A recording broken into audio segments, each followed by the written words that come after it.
Excuse me.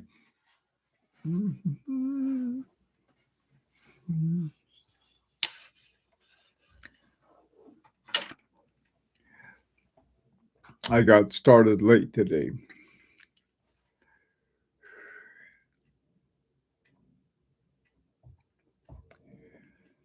Okay. Hi, traveler.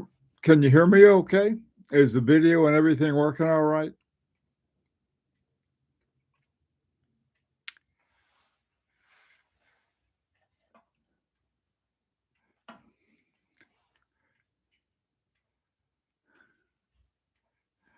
Hi, 911. Great. Thank you. Oh, boy.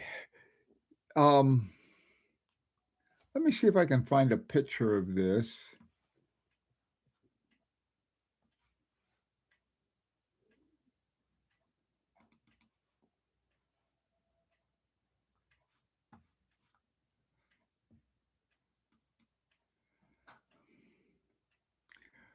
Um, what I thought would be fun to talk about is horology, new new horology, new old horology, something different. Let me show you what I'm thinking about. Let me find it real quick. Hi, Tony.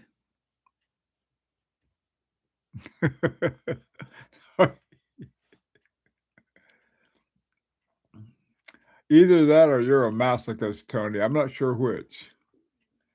Okay, let me find this thing I wanted to show you guys. Hang on a second.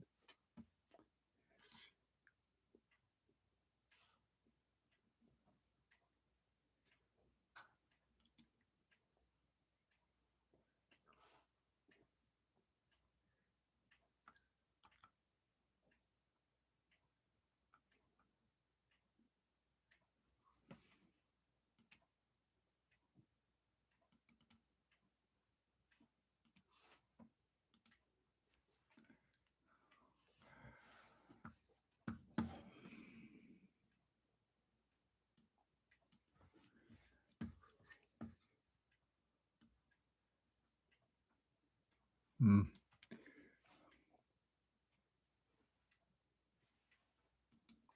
Okay, what I want to show you. Hi, Glenn. Eric, good to see you. This is what I have in mind. Uh, you're probably familiar with a Fusee and chain. The idea behind a Fusee and chain is that the chain tightens as the mainspring comes open, and so that you have as it's opening the Fusee, which looks like a sort of a little pyramid, wraps the chain and makes it and brings it in so that it keeps the mainspring tighter and tighter and tighter. One of the problems is that the Fusee is sort of stacked, and so you end up with a pretty fat watch. Uh, about the only place you can find them for any affordable price now is in pocket watches, big old pocket watch things, big and fat. What Romain Gautier did is said, well, I think I can improve it because the problem is the fatness of the Fusee. Instead of using a Fusee, why not use a snail cam? And so that's what he did. I'll show you a picture of it. Hang on a sec.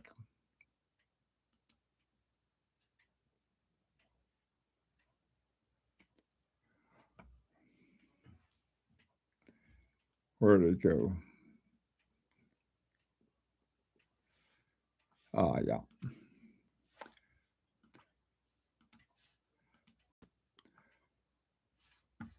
Okay.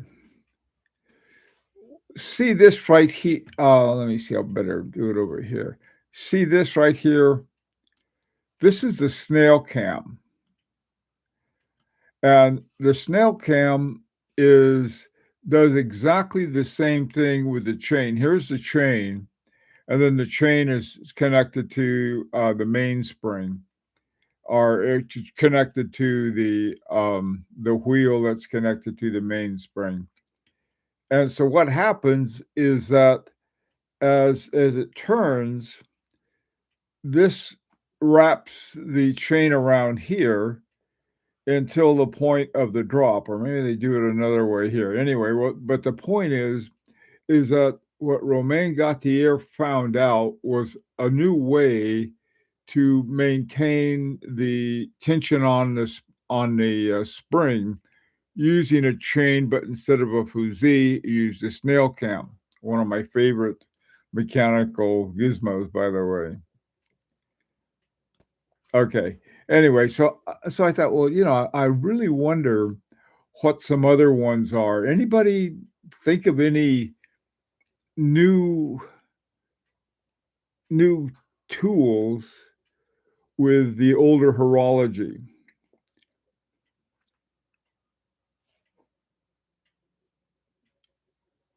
Hi, Kix. Hi, Abdul. Ray, good to see you. John. So, any ideas on that? What would be another one? I was trying to think, well, maybe there's a new wrinkle on the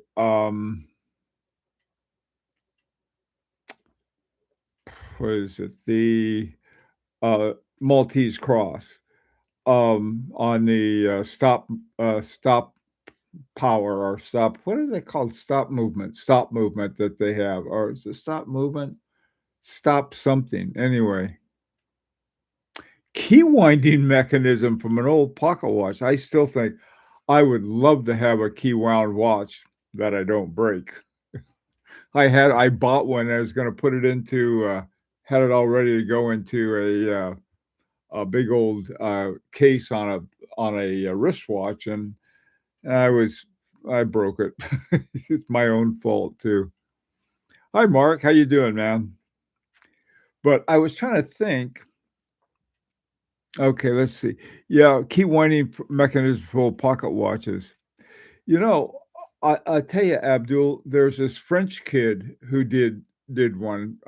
I can't remember his name, but he did it. It's just this magnificent key wound watch.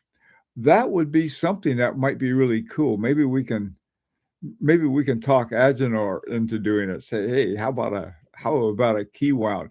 Because then there's no mess with the keyless works, and it's a very clean one. This is something that George Daniel just thought that we all ought to have is a key wound watch. And if you can't keep a key, you don't deserve to have a watch. That was his attitude. I thought it was sort of cool. Longa 31 is key wound, I'm pretty sure. Ah, okay.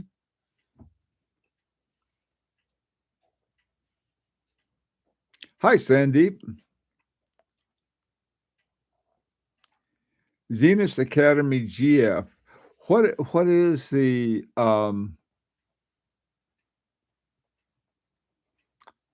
what is the new stuff that the Zenith Academy GFJ has?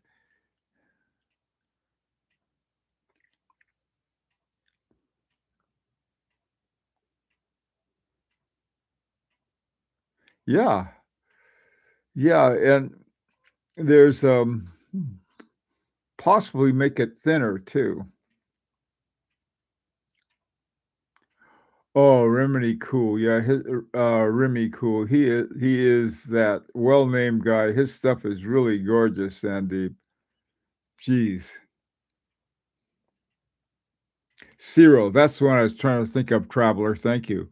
Cyril Bivet Nadeau Key Wound. Yeah, that is a beautiful watch. Here this kid comes out, he does it, and he turns around and sells it for 30,000 bucks. You hope that some kid, they're starting off and they're they don't know the business too well. That it doesn't work out.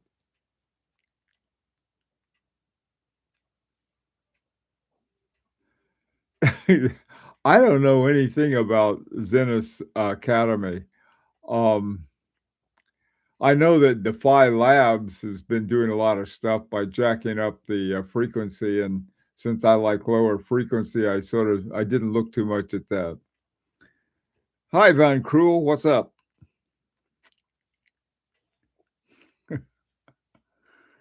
Trying to think, what would be other areas? Oh, I know. I wouldn't know. I don't know how to do it, but I would love to see it. And of course, that's the remontoire. Is there some other way of doing a remontoire that is unique? I certainly hope so. I've got a feeling there may be one sooner than we realize. There could be some people working on it as we speak, for all I know. But it's the kind of thing I think that makes horology continuously interesting. You can, some of the whole solution, so to speak, of timekeeping, accurate timekeeping, is been long gone. I mean, in certain respects, the quartz watch in the 50s or 60s, it did it. And now the smartwatch, the Apple Watch keeps so much better time. Not to mention everything else from who's going to win the World Cup to where you're located. But so that's why I think there's it's sort of like you start off with a car and you put a special carburetor on it, or you do something like that to soup it up. I think that might be a sort of an approach to be a grease monkey to a watch to a watch movement.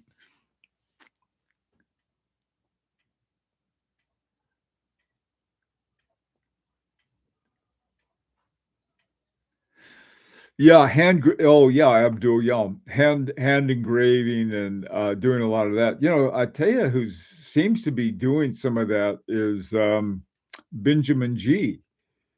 The guy I think I think Benjamin G's. I think he's Singapore or Hong Kong, one of the two. Benjamin, I keep telling Benjamin he looks like Thug Life, the way he's got this big, and he says, "Well, where he lives is a tough area." But he's been doing some, it's called consommé. Does anybody know the right? I probably mispronounce it, but it's where you make all these little. You take copper and you make all these little different places, and then you put the copper in, and it has. I think that's consommé, and you put in the enamel in these little pockets and all the different colors, and you can make different things that way. Yeah, those things are pretty cool. Okay, 911 Euro. What would you like us to look at? You want us to look at Beauvais? Is that it? It's not the Zenith Academy, is it? Hey, Derek, a key wound piece would be tops. Close, close in A. It's probably the correct way to say it. You know what I'd like to see, and I don't think they'll do it, but I'd like to see it do it. And this would be, and in fact, I know they don't want to do it. I don't know, but I think Laric's job is to talk people into doing things they don't want to do otherwise. And that would to be make an off the shelf key wound base movement. I think what Schwartz ETN did that was just really a brilliant thing. They have um, a base plate that can be used either for two barrels or a barrel and a micro rotor. Uh, that kind of thinking that you can do things, you could do different things with it. The one that Crenode has is that there were options that we could have. We could add a, a GMT arm. We could put the power reserve indicator in a different place. All kinds of different options that you can do with it. And I think that is sort of another kind of horological sort of inventiveness for traditional horology. Anyway, I think Abdul, I think we ought to put the key wound in the hopper. Let's see, it'd be number 7 for number 7. But anyway, what I'd like to see them do is what, Crnode has, and to a lesser extent, well, Crnode, Vaucher is simply say, "Well, we have a you can just buy a ready-made, movement." They don't wanna do that. It's not who they are, and so here's what we could do is, the Reek or some other bunch of irresponsibles like myself, said, "Make a deal with Larique. Say, look, we'll get one and we'll, produce one like a key wound, for example, and you could make it available to other groups, other people, who want it as sort of an off-the-shelf movement, but it wouldn't come from you even though you do the making of it. You could say, "Well, this is from Larique," and then Larique could, make it available to other collectors. The ideal being, of course, that, you have, that this is not this is, like, "Look, guys, here we have a great idea. It's not to make money." Larique is good at that. I think we're gonna find out um, how good, Montrez Foudet, Sablé is too. It's gonna be good at not making money. Tony, do you know if the GMT arm, reduced the power reserve of the C101? No, good question, Tony. I'm not sure. I'm really not sure about that. That's the kind of question, though, I think that's important to ask. 'Cause, how does it use up that single source of power? But they got a double th they've got, that double hairspring. Maybe there's some way that you could sort of have a combination of series and parallel together somehow. Not sure how, but maybe that would be an idea for Crnode, is say, "Hey, look, here's something you can do, is to so you don't lose the time on the double barrels rather than put it in series for 7 days, is that, you could put X, Y, and Z on it, and in parallel, you have more power for moving things along." That's just an idea.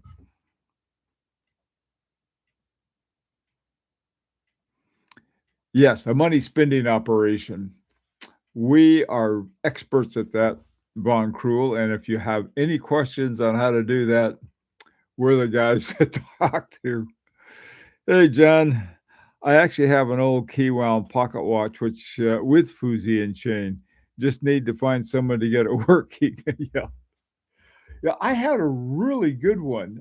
They should have known better than to sell it to me, though. They knew what was going to happen. Its life was about to end. That might be a really cool thing to get, though. Get a Fusee and chain with a key wound. See if there's a source of those you could get for a price.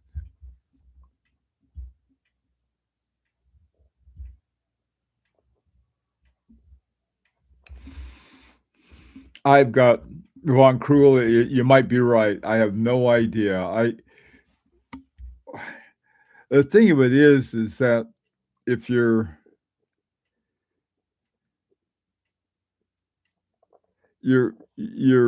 stopping and releasing through the escapement, and the GMT hand would simply be another wheel coming down the wheel train. Not sure. Probably right.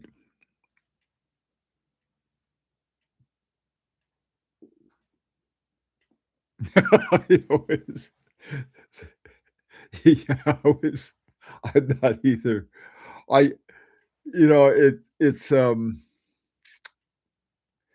the one of the questions is that, is there any left over? I mean, other than when it becomes unwound, but I mean, there's, the amount of power that a typical mainspring uses, to drive a typical a typical, wheel train might be more than it actually needs, and so it may have some extra available that's not used. That's another kinda question that you might ask. So, I don't know. It would be a good thing to ask, to find out about. Sometimes some of the questions that we come up with at these discussions, I've asked, watchmakers the same questions, and, they don't know either, so it was sort of, "Gee, I never thought about that." They never brought that up in WhatsApp or one of the academies. A lot of interesting things about it. To me, that's what makes horology interesting as opposed to, stick a battery and a pretty face on it and, hit the road. What are some other places that we might look for places to improve the heritage horology? Trying to think, key wound is a great place. Hmm. Another idea, instead of a key wound, is sort of a ratchet wound, watch. Instead of having a crown or having a, key, you could have a little, sort of a little ratchet, which would, consist of a cam with, teeth on it, and you simply crank it like that, and it goes back and forth winding the watch. "Hi, Goldfinger." "I see. Abdul, you've been caught red-handed. What happened this time?"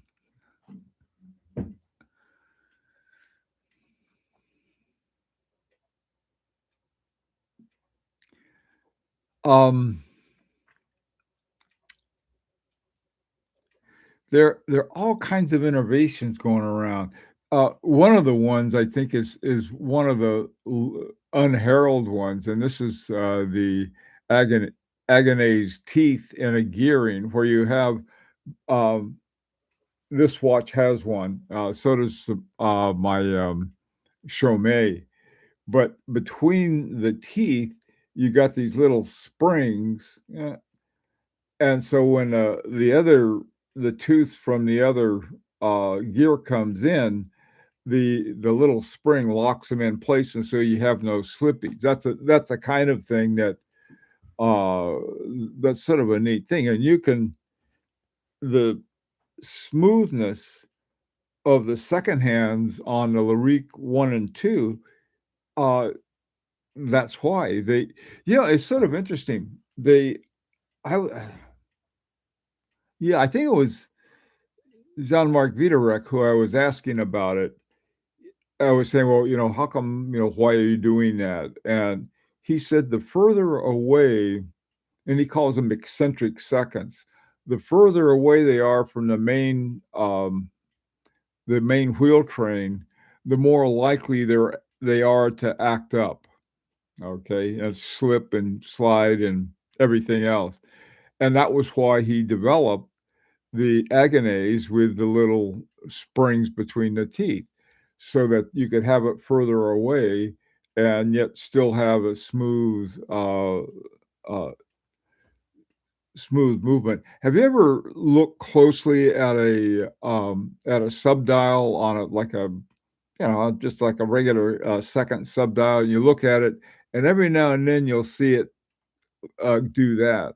That's a slippage, and it's the kind of thing that the, Agonese hairspring prevented. Take a look at one of your watches with a subdial, especially the further away they are from the center or from the main wheel train, the more likely you're going to see these little things like that.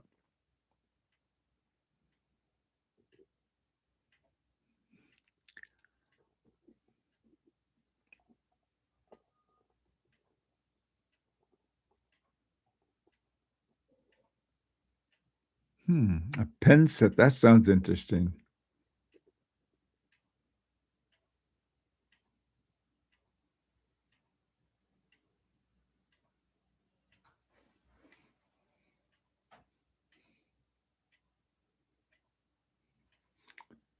I have no idea how they do that, Abdul. You know, the one I'll tell you one, though, that's a really great, source. You know, what's his name? Ostrich or something like that. He did a perpetual calendar, but he only used, like, 7 or 8 years, and it took, Patek Philippe over 200 years for its, perpetual calendar. And he went in and he's got this it's sort of a funny looking one, and it's got these holes that you look at, and they'll tell you not including a leap year and a perpetual calendar.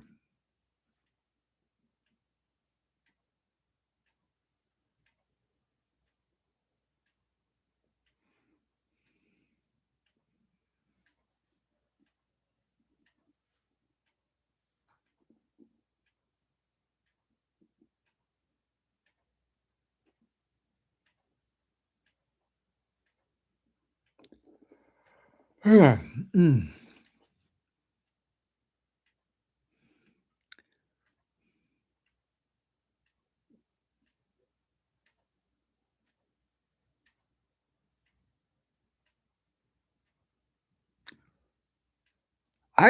Traveler, that's a new one on me, a pin set.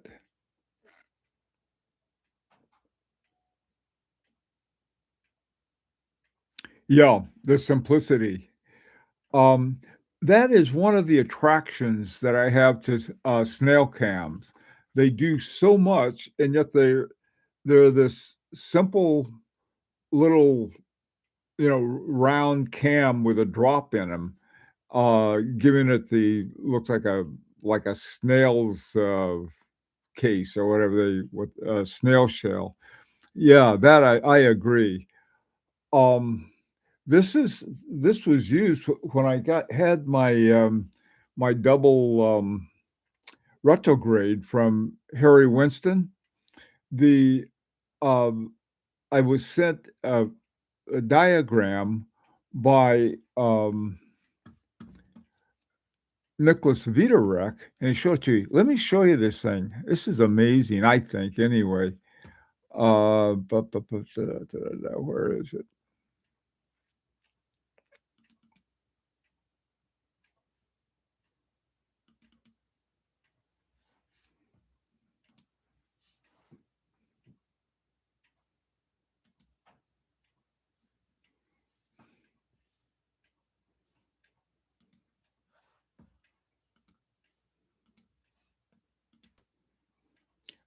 Okay.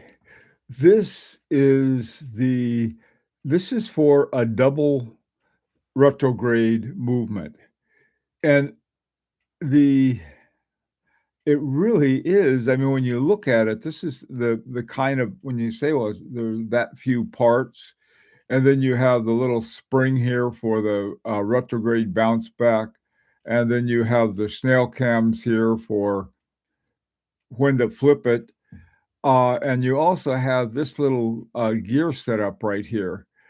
Uh, on a Vacheron Constantin, Mercator, it has these looks like a compass, and they come together, and then they pop back, or when they go when it's at 24 hours or at, I guess 60 minutes, the both of them pop back toward the center.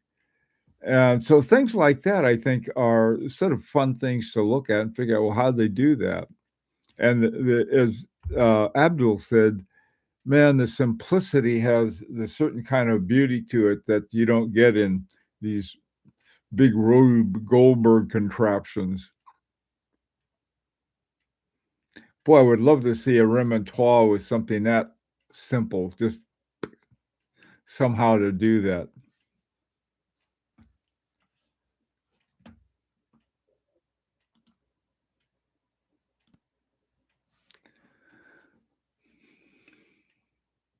Okie doke. Well, my time is up, but I thought it would be fun thing to talk about and to to think about these things because what they're doing now, most of the stuff that they're doing with movements to raise the price is that they'll put in all these bridges and finger bridges and things like that that I just love to watch them. I mean, you flip it over and you can see how the whole thing is working with these little finger bridges. Instead of using one plate, they'll have like three finger bridges, each one holding a different gear, as opposed to the plate that you can just see where they are. That's really sort of setting the table in a different way. The table's already been built, but that's at least it's something other than just giving it a new paint job. Anyway, guys, boy, tomorrow I'm going to have another busy day because at 10 o'clock, the guys in the Suarez ETN group, we're going to be having a meeting then, and then at 11, we're having the Larique one. This is getting busy. Anyway, take care. Have a great the rest of your weekend. The snow is finally melting here before the next blizzard anyway. Take care.